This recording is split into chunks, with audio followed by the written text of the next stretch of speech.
impamvu navuze ngo Miss Jolly ni mafia nuko akora ibintu bye bucece mu ibanga kandi yakora ikintu ukabona kirimo ubwenge, Mm. sibyo? Kirimo ubwenge, kirimo n'inyungu, sibyo? Mm. Ni ukuvuga ngo rero abarimo bavuga ngo urumva ngo ashatse umusaza nimwiririre n'abakwe banyu, urumva ngo se ngo ashobora gushaka umusaza, ni umusaza par rapport y'iki se? Ngo twari tuzi ko azashaka umuntu w'umusitari ngo nabaje umusaza ngo w'umutanzaniya, ayi nyabura we Mm.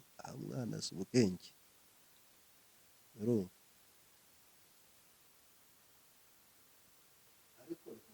Kina ni umudira, Jolly ni umuntu ni mafia yo ku rwego rwo hejuru.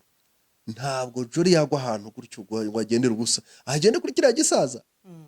wapi, akurikiye ipinda by the way, urabyumva? Uriya mugabo ni umushoramari ku rwego mpuzamahanga. Uriya mugabo iriya kipe ya Yanga yigeze kuba ari we wenyine ariye Oh yes. cyane Yanga Africa harya. Yanga Africa. Kipe y'igihugu ya Tanzania. Hapana, ni ikipe nk'uko wavuga Rayon Sport, nk'uko wavuga APR, Mm. urumva? Hari igihe yigeze yayishyize ku isoko ariko yigeze kubiye. None se ndacyafite ikibazo aho ngaho. Yanga ni ikipe ikomeye, yo na Simba muri Tanzania ni ikipe zikomeye. Ndacyafite ikibazo. Hari ahantu bavuze uti Jolly yegera uriya mugabo mu buryo bw'imikoranire. Nka patina, nk'umukozi, nk'umufatanyabikorwa nk'iki.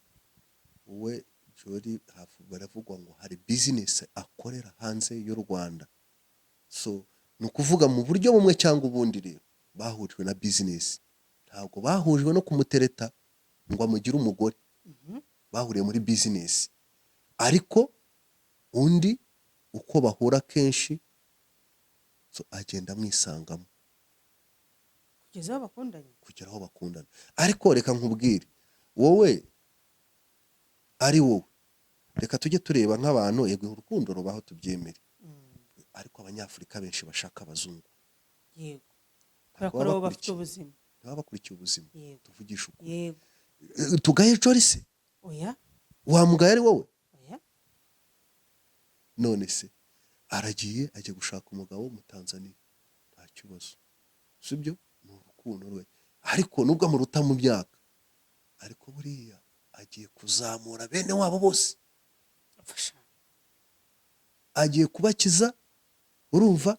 Nawe nk'uko uriya yakijijwe, none se uriya we yakijijwe n'umugore n'umusheri we. hariho umutipe washatse muri famiye y'abakire reka ku kantu nk'abasetse, noneho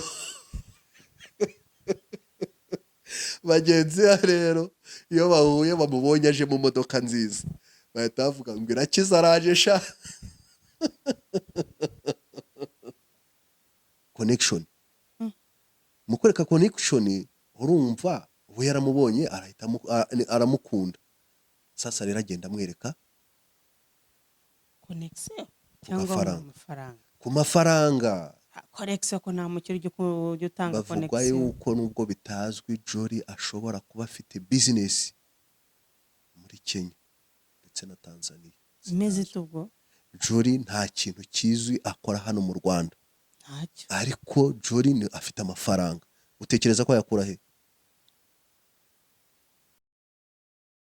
Muhana agafaranga niho Jolly rero gake gake, urabona iyo imbeba igiye kurya nk'umuntu aryamye irahuha gake, kuko uwo Jolly uramuzi ukuntu yitwara n'ukuntu yihagararaho. Ntabwo ari guhura n'uriya muntu ngo ahita amwumva gusa ataramubonamo potential. Abenshi rero bakaba bavuga bati uriya muntu nta bwiza afite bw'igitangaza, sibyo? Ni bya bindi harya hari akantu muri bajyaga bavuga twajyaga tudebatinga, urumva? Ni ukuvuga ngo rero we uko yagiye akimara kubona kariya kantu nawe yashatse connection, ahura n'abantu bafatika, ku buryo bavuga ko n'uriya mugabo kugira ngo bamenyane ntabwo bahise bakundana. hita ureba Jori w'imyaka 28 n'umugabo w'imyaka 52 tena ufite undi mugore utarashatse umugore umwe ndetse noneho akaboruda umwana w'umukobwa ukiri inkumi akamwemera, umusaza w'imvi zingana kuriye. Urabyumva? Ni ukuvuga ngo ntabwo yayinjiye direct amutereta, oya, ahubwo bahuriye muri business, bakorana business. Mu gukorana business rero hariho abavuze ngo Jori ngo n'uriya ngo bahuye mu gucuruza intwaro, abandi gutyo, kubera ko uriya mugabo ararenze. Uriya mugabo ni ku rundi rwego. Ufite urabona hari igihe Amerika yigeze kumukoraho iperereza. Yes. Bamukekaho yuko ashobora kuba acuruza drugs. Ibiyobyabwenge. Yari umu traffic dealer. Yes. Ni ukuvuga ngo rero umuntu ugeraho Amerika imushyiraho maneko zayo abarenze.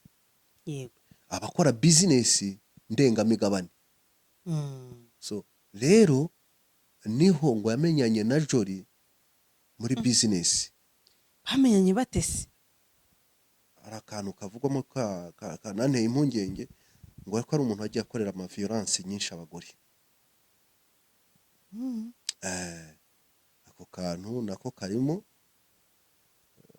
Ikindi bavuga yuko kugeza kuri aka kanya arabavuga ko ari divorce, ariko abasilamu nabizi kuko ari we n'uriya sebuko mu polisi wita Saidi Mwema na bose na abasilamu. So abasilamu rero yafite ubushobozi cyane cyane muri Tanzania yemererwa gushaka abagore benshi. Bikaba bivuga rero kuri umugore bashobora kuba bataratanye nubwo byatangiye kuvugwa no kunugwanugwa ari bo babyivugiye ko yaba ari mu rukundo na Miss Jori. Bavuga yuko Jori yabana ni ya connection ye, azi kwinjirira abakire no kubana n'abakire, ashaka amakuru mpaka ayagezeho. Umuntu abyibukana none Jori ko bigeze kugaragaza ifoto nanone ari kumwe na Diamond muri Tanzania. Abantu bakibaza bati se ikimasa cy'akarere nawe rwaba rwaragiye imbizi, bamwita imfizi y'akarere burya Diamond. Baravuga bati se nawe yaba arimo amutereta kuko akunda abakobwa beza, kandi ni kiriya gihe nanone yaramaze gutandukana n'umugore we.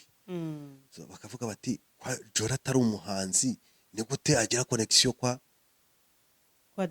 Diamond. Bita rero ni ibintu bigaragara yuko uriya mugore, kandi hari abantu b'abahanzi muri iki gihugu batarabasha kubonana na Diamond kandi bashobora kuba bamusaba collab bari muri kariyeri imwe. Diamond kumugeraho ntabwo ari ibintu byoroshye kuko usibye ko ari umuhanzi burya ni n'umucuruzi. Afite na televiziyo zigenga hariya muri Tanzania. Ni ukuvuga ngo rero Jori anacanye ku jisho. Harimo abana b'abakobwa bagiye muri Miss Rwanda baragaragara, ariko kugaragara kwabo ahita abyuririraho akorana connection. Jori bikavugwa nanone bati Jori ni umuntu ukunda cash. Ukunda cash cyane ku buryo nta kintu mwavugana uri nyana yimbwa. Nta kintu mwavugana kabisa.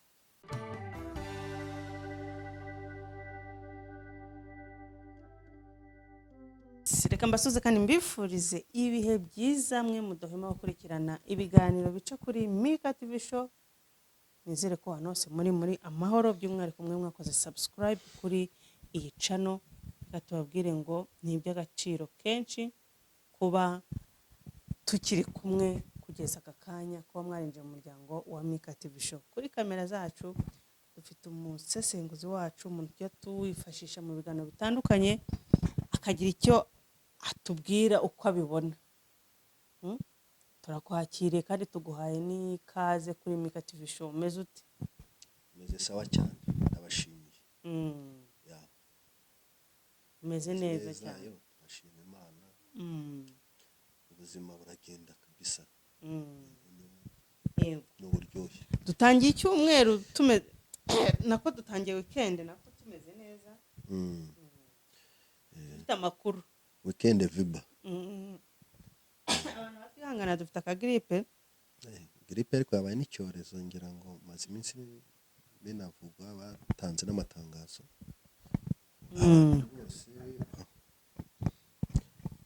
irafata rwose ihita ifite ubukana bwinshi ngize ngo gufata ihita yica oya ntabwo ari ukwica ariko irafata umuriro ukazamuka abantu bakaremba kabisa nuko mu kwa 12 twarashyingiye dushyingira Miss wacu Nishimwe Naomi ngira ngo ni 2022 nuko yego nambona ejo bundi ejo nako amakuru ari gucicikana yuko tugiye gushyingira Jolly ariko biravugwa mugabo nubwo batarabyemeza ariko burya nyine tujya tuvuga ngo nta n'ubugira ubusa imusozi hari umwotsi haba hari umuriro none se abyemeza hari uwabimubajije ntawabimubajije usibye kuba yapositinze ifoto umukunzi we akayikomantaho b'abantu bazi gucukumbura bakaba barabibonye hari ikindi biravugwa rwose ko umukobwa wacu ngira ngo noneho mu nyana z'imbwa aba yahuye mwimwe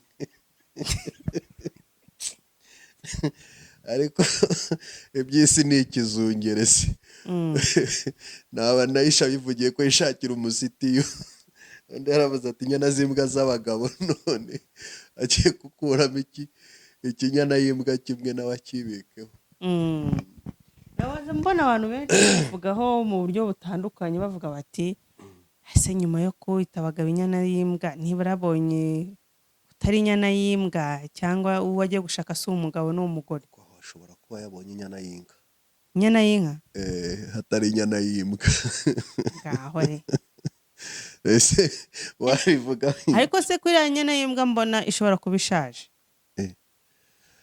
uriya mugabo arakuze umugabo arakuze ni umugabo wubatse amateka ndetse yubaka n'amateka bigoye uriya mugabo ni umutanzaniya nk'uko bivugwa mwabibonye mu nkuru ni umugabo wavutse mu mwaka w'1972 afite imyaka 50 n'ibiri kwagaragara se nk'umuntu ushaje oya bivugwa ko yavutse muri 1972 muri documentation ye nabonye akaba yaravukiye ahantu bita Mwanza Tanzania hano hirya mu kwa wa Mwanza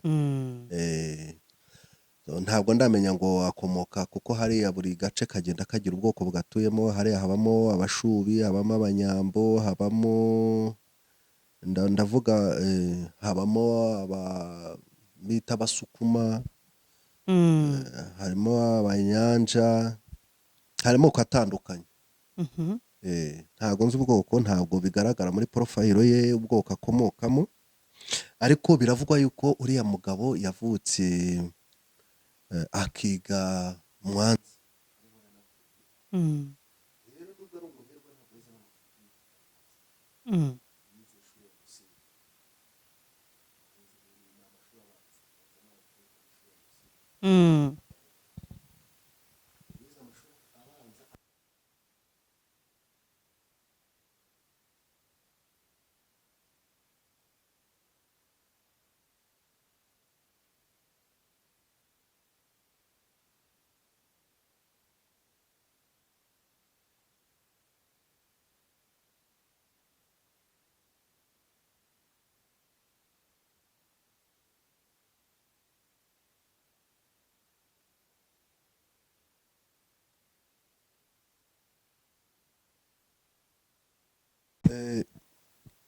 Rugumi Saidi rero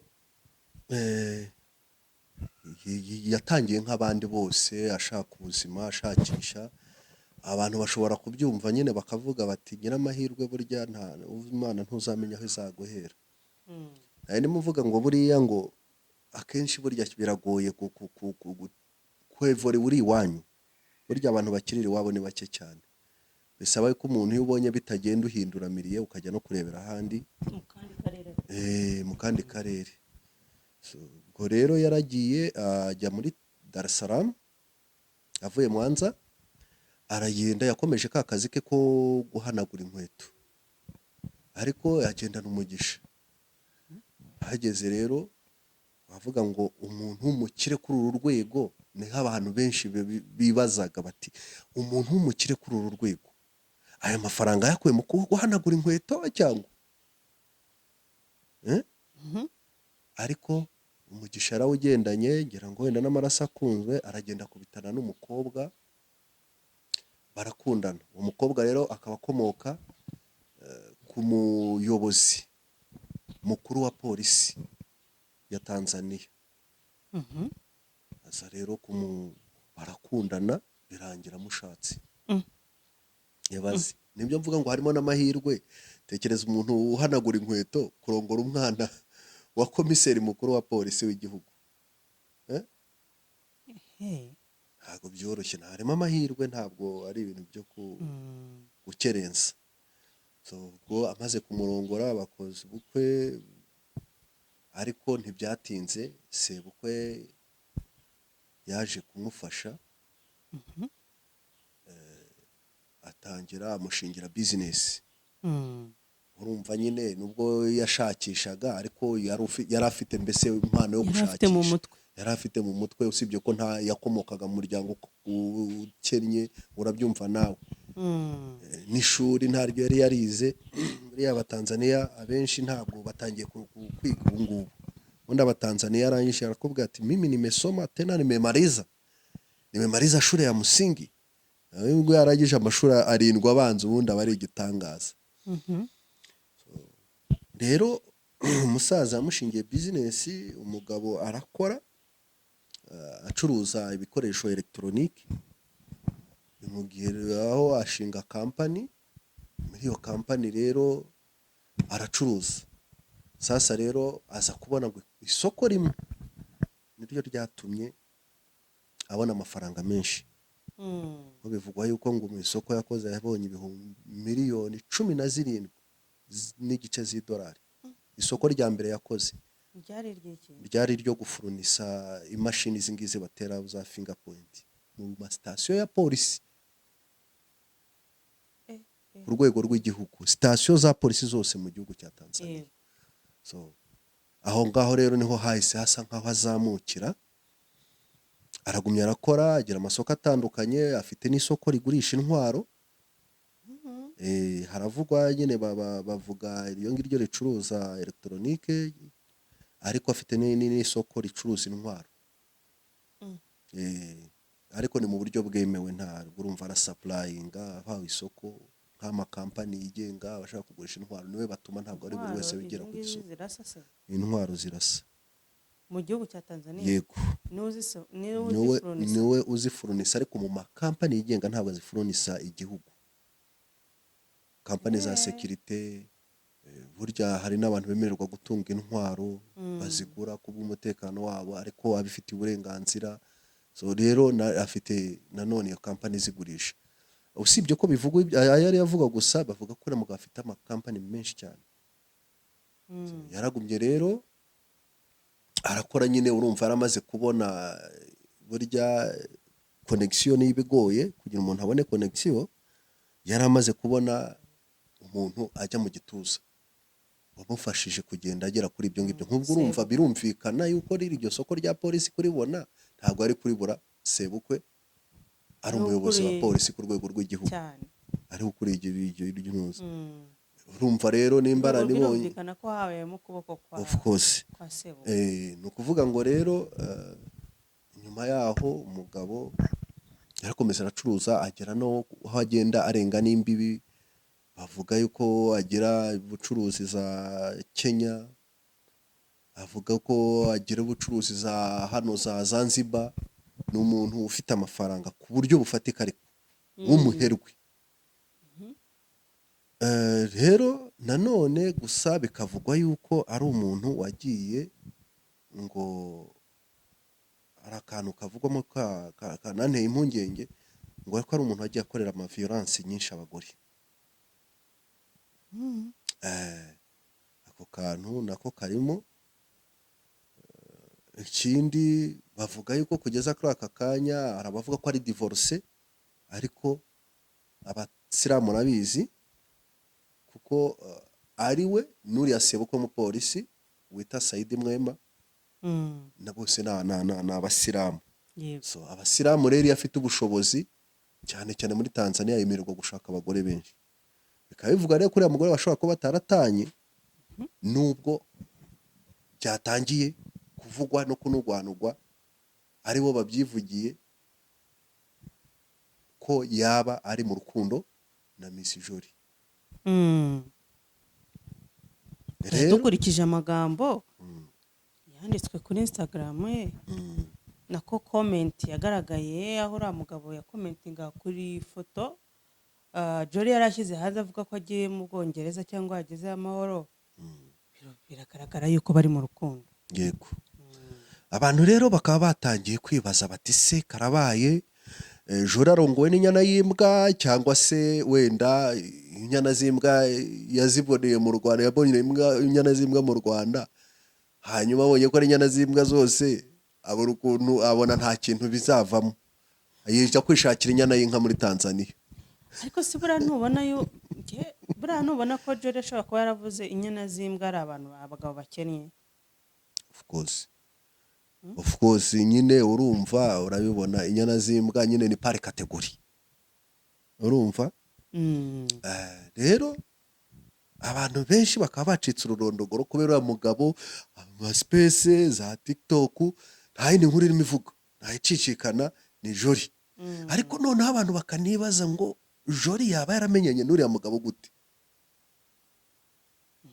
Bakaba bavuga bati umuntu witwa Jolie ni umuntu uteye ubwoba, ni mafi yo ku rwego rwo hejuru, urumva. Abantu bajyaga bibaza ngo abakobwa bo mu Banyarwanda ahantu bakura amafaranga, ariko byatangiye kumenyekana abakobwa b'Abanyarwanda yuko bashakira amafaranga hanze y'u Rwanda, banagirayo deal zitazwi.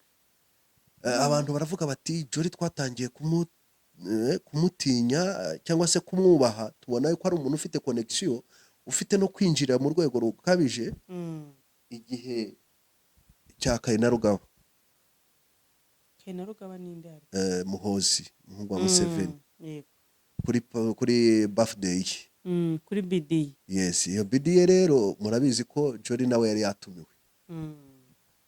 Rero abantu baravugaga bati se Jolie mu by'ukuri bizwi ko Jolie ntabwo avuka mu muryango w'igitangaza, kwa Kainerugaba bite, kwa Museveni n'ibindi. Ariko wenda abandi bagatekereza akavuga bati wenda Jolie kuko ababyeyi baba bakomoka hariya barahakuriye n'ibindi, hari mu buryo bumwe cyangwa ubundi bashobora kuba baziranye n'ibindi. Ariko ababizi neza bavuga yuko Jolie yabana ni ya connection ye, azi kwinjirira abakire no kubana n'abakire, ashaka amakuru mpaka ayagezeho.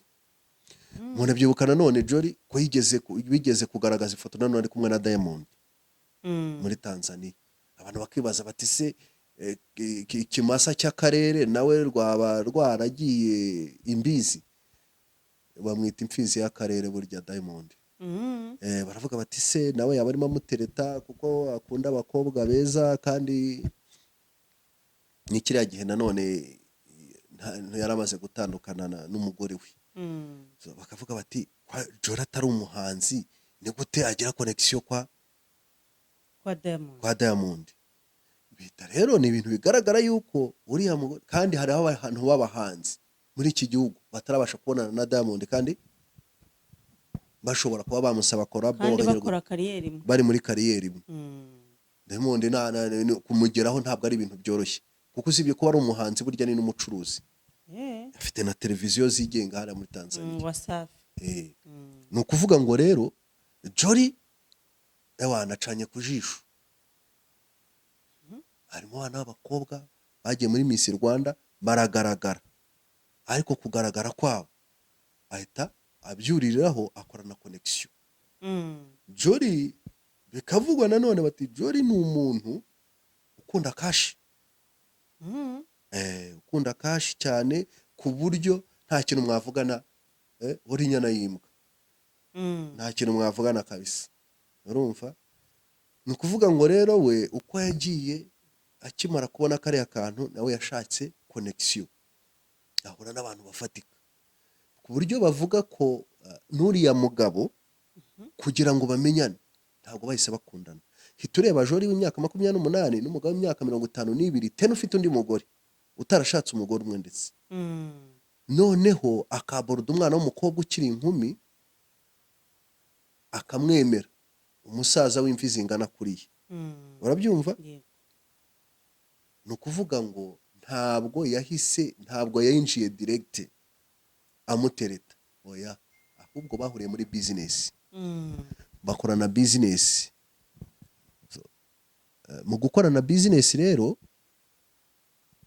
hariho abavuze ngo Jolly ngo n'uriya ngo bahuye mu gucuruza intwaro abandi gutyo, kubera ko uriya mugabo ararenze. Mm. Uriya mugabo n'umukuru w'urundi rwego. Arenze gute? Ufite urabona hari igihe Amerika yigeze kumukoraho iperereza. Yes. Yes. Bamukekaho yuko ashobora kuba acuruza drugs. Ibiyobyabwenge. Yari umu traffic dealer. Yes. Ni ukuvuga ngo rero umuntu ugeraho Amerika imushyiraho maneko zayo abarenze. Yego. Abakora business ndengamigabane.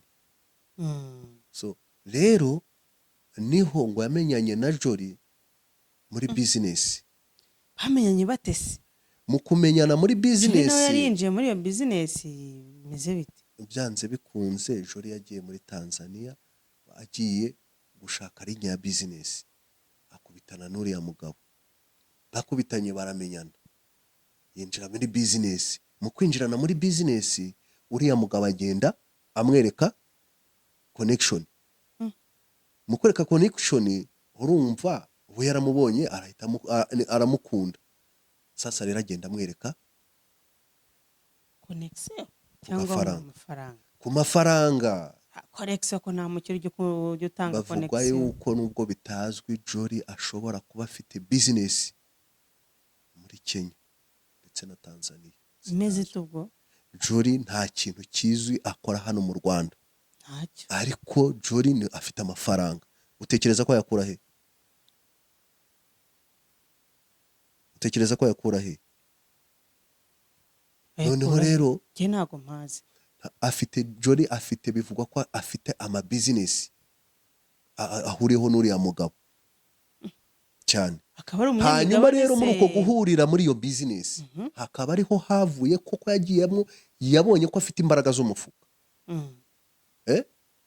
Agenda amuharinye amuha n'agafaranga. Niho Jolly rero gake gake urabona iyo imbeba igiye kurya nk'umuntu aryamye irahuha gake, kuko uwo Jolly uramuzi ukuntu yitwara n'ukuntu yihagararaho. Ntabwo ari guhura n'uriya muntu ngo ahita amwumva gusa ataramubonamo potential. Abenshi rero bakaba bavuga bati uriya muntu nta bwiza afite bw'igitangaza, sibyo? Ni bya bindi harya hari akantu muri bajyaga bavuga twajyaga tudebatinga ngo money talks. Oya. Money is everything. Oya, bumva yabaga ari debate. Prof yabaga yashyizeho. Bamwe bakajya kuri kote imwe abandi bakajya ku yindi. Yego. Yavugaga ngo money is not everything. Abana akavuga ngo money is everything. Bamwe bakadebatinga bakabakera buryo. Wowe uri mu bahe? Buri mu bemeza iki? Ubu ngubu none nahinduye. Wahinduye. Aha. Money is everything. With proofs. Twabibonye se? Ni ukuvuga ngo rero uriya mugabo afite ikintu bita umunyu by the way. Urumva? Mu baperezida yinjira adakomanze. Namubonye ari kumwe ni Ruto? Yes. Ntabwo akomanga. Mu cyama cya CCM CCM ubwo ni he? ni Chama cha Mapinduzi, ni ishyaka riyoboye ubutegetsi muri Tanzania. Uriya mugabo ni umwe mu bantu bavuga ari kijyana. Bivuze ngo rero Jolly ntabwo akina, ni umudira. Jolly ni umuntu, ni mafia yo ku rwego rwo hejuru. Ntabwo Jolly yagwa ahantu gutyo ngo agendere ubusa, agende kuri kiriya gisaza. Wapi, akurikiye ipinda by the way. Urabyumva? Uriya mugabo ni umushoramari ku rwego mpuzamahanga. Uriya mugabo, iriya kipe ya Yanga yigeze kuba ari we wenyine ariye. Yes. Cyane. Yanga Africa harya? Yanga Africa. Kipe y'igihugu ya Tanzania? Hapana, ni kipe nkuko wavuga Rayon Sport, nkuko wavuga APR. Urumva? Hari igihe yigeze yayishyize ku isoko ariko yigeze kubiye. None se ndacyafite ikibazo aho ngaho. Yanga ni ikipe ikomeye, yo na Simba muri Tanzania ni ikipe zikomeye. Ndacyafite ikibazo. Hari ahantu bavuze uti Jolly yegera uriya mugabo mu buryo bw'imikoranire. Nka patina, nk'umukozi, nk'umufatanyabikorwa nk'iki. We Jolly baravugwa ngo hari business akorera hanze y'u Rwanda. So ni ukuvuga mu buryo bumwe cyangwa ubundi rero bahujwe na business. Ntabwo bahujwe no kumutereta ngo amugire umugore. Bahuriye muri business. Ariko undi uko bahura kenshi so agenda mwisangamo kugeza aho bakundanye. Kugera aho bakundana. Ariko reka nkubwire, wowe ari wowe, reka tujye tureba nk'abantu, yego urukundo rubaho tubyemere. Ariko abanyafurika benshi bashaka abazungu. Yego. Kubera ko bafite ubuzima. Baba bakurikiye ubuzima. Tuvugisha ukuri. Yego. Tugaye Jolly se? Oya. Wamugaye ari wowe? Oya. None se aragiye ajya gushaka umugabo mu Tanzania. Nta kibazo. Sibyo? Ni urukundo rwe.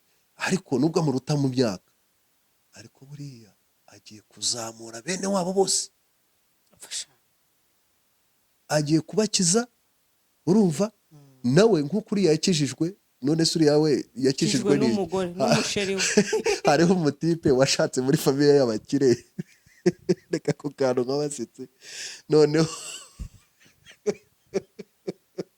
bagenzi rero iyo bahuye bamubonye aje mu modoka nziza, bahita bavuga ngo irakiza araje sha. Irakiza rero ubwo se n'Imana. Mu Kinyarwanda ubwo abantu bakuru babyumvishije. Nawe rero uriya mutipe nawe yabaye Irakiza. Urumva? Yo yishakiye kwa kiongozi mukuru muri Tanzania, umupolisi ukomeye. Abaramuzamuye. Ariko hariho n'abantu babanga burya bari target, bana bari targeted kabisa. Agenda avec vision. Ariko uwo niwe muntu w'ubwubuzima. Jolly rero, Jolly buriya mu bari Miss, tuvugisha ukuri, mu bakobwa ba Miss Rwanda, Jolly buriya ni mu bakobwa bacanye ku jisho. Ahubwo se hari umukurikira? Bana nabamukurikira va kuri ba Aurore. Aurore yari umwana w'umukobwa mwiza, ugera gute faranga bwe. Utazi ubucakura. Ariko nta bucakura yari afite. Ariko ewana uyu mukobwa acanye ku jisho. Congratulations rero ko uri mukobwa wacu rwose. Urumva? Buriya nejo wajya kubona ukabona ni nawe ugeze gutya ashinze uruganda mu gihugu hano, agahereza abajeni ibihumbi akazi. Congratulations rata mukobwa wacu. Ako se ko hari abamuteye amabuye ngo kubera iki? Habaye iki? Umuntu w'umusaza umusaza angana na se wande muri abo babivuze. Ora mutipe ariko mwamubonye ukuntu yubakitse, usibye imyaka, kandi imyaka ni imibare. Nukuri kw'Imana ku faranga mwana, nta musaza w'ifaranga ubaho. Arewe ariko we tuvugisha ukuri. Tuvugisha ukuri. Ubu ngubu hano muri iki gihugu abantu batereta abana bato, tubivuge muri za mvugo z'uyu munsi, bajya bavuga abantu barya abana bato muri iki gihugu ndetse no muri bihugu duturanye ndetse n'abo bashaka abazungu twahoze tuvuga ni abantu bakuze bafite ifaranga. ndetse wowe uzaba uri umusore uhembwa ibihumbi magana angahe ukuramo ruwaye, ufite barumuna bawe inyuma na so na nyoko bakeneye nabo kubafasha, wenda niwe wa mbere nurangiza ubona amafaranga agutunga, utekereze nawe kuzubaka ejo ukagira umuryango, nurangiza ubone n'amafaranga yo gusohokana inkumi, ugende ujyane muri hoteli wishyure bazane fagitire wishyure 500. bari abakobwa yagiye yasohotse arirekura amashampanye za zindi za hehe muri Espagne na Italy. 500 se kuvuze mu mujyana muri champagne mukubita gura ntabwo asohokana Miss Rwanda ngo umujyane muri mukubita umwice hari ahantu baterana amacupa, umujyana ahantu hasobanutse muri hoteli y'inyenyeri 5. Birabisaza biba byarayabonye nabwo table reserve. Birabisaza biba byarayabonye, urumva. none se umusaza ntakibasha kubyara, ntabyara abana yarabakoreye, hari icyo bitwaye. Ese ko numvise ikindi nanone abandi barimo bazana mu bya critique zacu ziri aho ngaho ziri negative zipfuye ngo Jori ashatse umuntu bari ufite undi mugore. none se amushatse atabizi ko afite umugabo afite undi mugore, akundana kuko ntibari abana. Yes, bakundana kubera yuko ayobeye ko afite undi mugore, ko ashobora nuko hari icyamukurikiyeho, nuko hari icyamuha, sibyo? hari abakundana se n'abatagira n'icyo baba. Buriya Jori ntiyaba yunze mu ryayisha. none ari nkawe, ni ukuvuga ngo uriya mukobwa areba kure, ni umuvizioneri cyane kandi bucece diru zo zikina mu bucece. niyo mpamvu abantu bumva wenda nakunze kuvuga ngo ni mafia. hariho abantu bumva mafia bakagira ngo mafia ikinwa n'abantu baciriritse mu bwonko cyangwa se n'ubusambo. Wapi, abantu batabizi, abantu bitaba mafia usibye uko bakora business rimwe na rimwe zitazwi, ariko ni abantu bari integre, ni umuntu ikintu muvuganye, kuko iyo ukina mafia ni win-win. nkuko uriya mugabo bavugaga, twarimo tuvuga ko Amerika yamugenzeho bakeka ko acuruza ibiyobyabwenge, sibyo? iyo abantu bacuruza ibiyobyabwenge ikintu cya mbere ubanza kwiyizeraho ni ubunyangamugayo, kuko iyo ushatse guheza umuntu umenye uwakwishe aho yaturutse. ikintu ukora turavugana, unzaniye umuzigo nangahe, ni $500 by'idolari, okay, nkaza tuba tuziranye kuri karite n'ibiro umuzigo ufite, nkazana amafaranga. Yes, ibyo bivuganwa mbere, nkazana amafaranga twumvikanye, barahura kuko ari business ziri riska.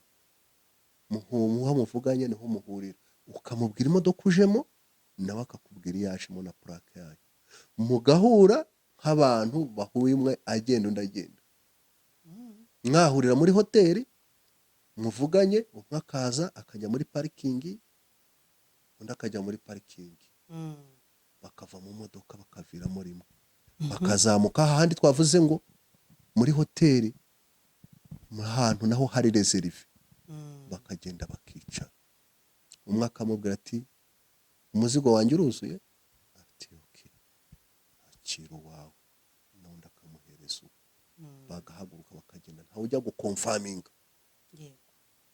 ukakata ukinjira mu modoka yawe ukareba imbere undi akareba inyuma, mukagenda.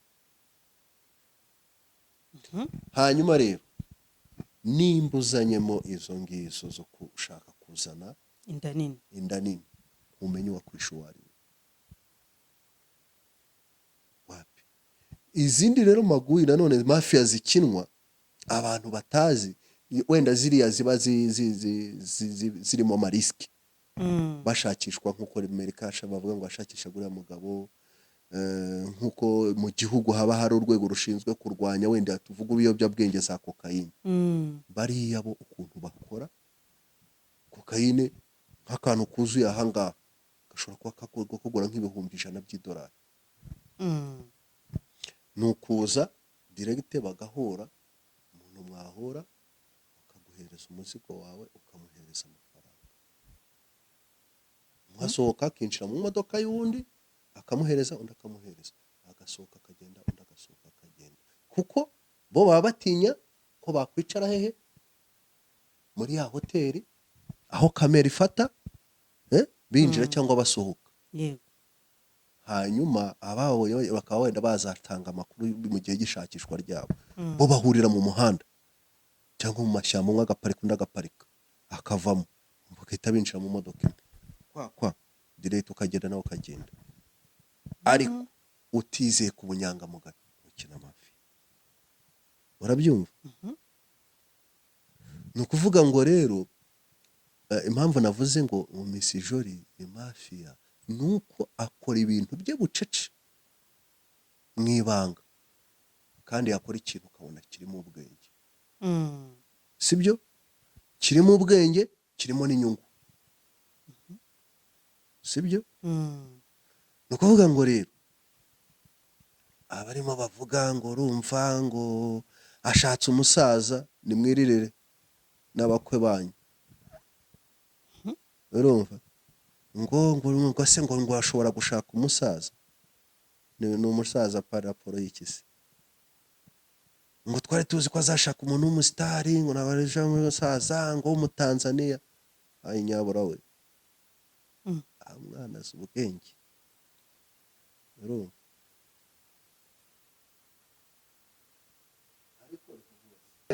Hano mu Rwanda sibyo, abo bene wabo 10 akabafata wenda akabaha imyanya iri administrative itari tekinike, none se si inyungu kuri we n'umuryango we ndetse n'igihugu. Hari abantu bateye amabuye Jolie, muri aka kanya n'icyo wabibwirira abantu bateye amabuye Jolie? Rwose ndabasetse cyane. Jolie ni umwana w'umuhanga, ni umwana uzi ubwenge, ni umwana uzi icyo ashaka. Ahubwo rwose iyi nkuru dukeneye kumva nawe nka Naomi, dore ni nawe mukuru maze hari hanageze. Nka Naomi ejo bundi nawe atwereka igikwe, bari bavuze ko Naomi ari we muntu wagaragaje mu bantu b'abasitari bari abamisi, Naomi ashobora wagaragaje uko burenze. Tugiye kubona jere wose abantu bamuteye amabuye rwose nibamureke. Si ubukwe buzambukiranya imipaka bazabumeze butera. Umva, muzaba muri ya sasa Abatanzania. Akora mutakunywa mutafurahi. Se tuzajyayo cyangwa bazaza? Nyamuneka hasa gutumirwa muri uzatumirwa muri wabo azaba ari we. Ibyo byose bazatumira kuko ntago abanyarwanda, ariko nyine hasasa abagabo hasi abandi ntibizabatangaza. Uriya muntu abantu bazaza kumusabira harimo n'abaperezida cyangwa abantu b'abaperezida. Cyangwa abantu b'abajenerali. Ibyo bita kugira baba mwana mureshya. Ubwo rero ewana Miss Jolie, congratulations. Ariko bari hari n'ukuntu Tanzania twe tubonye, ariko bishobora guhita byikuba. Ntibano nyine none se. Burango kirazira gutera ibuye kwa sohoka. Mfasha. Buriya umukobwa ni mutumwe inka, ariko akahuza imiryango, agaca n'inzigo. Biriya bintu ni sawa cyane. Abantu noneho bize ikintu bita ubutasi, byo rero babize kubibiye ni ibintu byiza cyane buriya. Yes. Ushobora kugenda ukicara hariya mu none ubwo twaba tubana mu nzu ukabereka uko ndyama no ko ngira. Wumvishe Abanyamerika bashaka kwica nani uyu musaza wo muri Cuba, Castro. Bigeze kumutega umugore amushaka, ariko afite misiyo yo kumurangiza. Ari nawe kubera yari afite ubutasi bw'Abarusiya bwamuhaga inyuma, bwamuhaga amakuru, aza kubitahura ataramwica. ni ukuvuga ngo rero haba ku rwego rw'ububanyi haba ku rwego rwose y'abantu ni sawa cyane.